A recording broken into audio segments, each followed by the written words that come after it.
Welcome to this video on elementary statistics, focusing on the organization and presentation of data. We begin with raw data. This refers to any collection of data points that haven't been organized or ordered by magnitude, existing in a chaotic baseline state. The stem leaf method is a foundational technique used to provide an initial, systematic arrangement of raw data into organized columns. Once organized, data must be effectively communicated. This video explores the three pillars of data presentation: textual, tabular, and graphical methods. Pillar 1 is the textual method. It involves presenting data in paragraph form, often used by article writers and editors to explain research results directly within the narrative. Pillar 2 is the tabular method. This organizes data into rows and columns, primarily used by statisticians and researchers to summarize information and support textual explanations. Pillar 3 is the graphical method.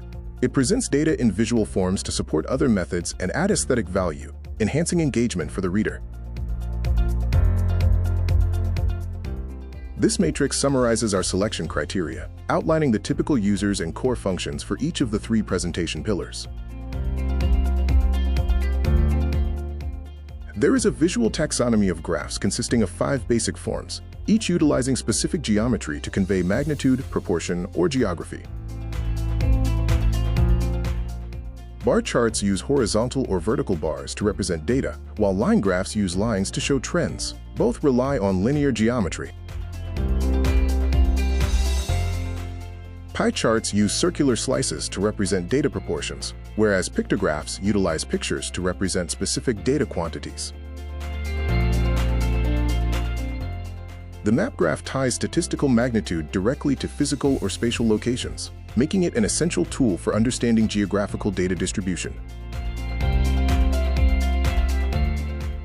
A robust research study often integrates these methods, text, tables, and graphs, to create a unified ecosystem for presenting results. Building your conclusion follows an architectural approach, using text and tables as a foundation, graphs as support, and finally achieving clear result comprehension. Thank you for watching. We hope this overview helps you transform raw data into clear, organized presentations.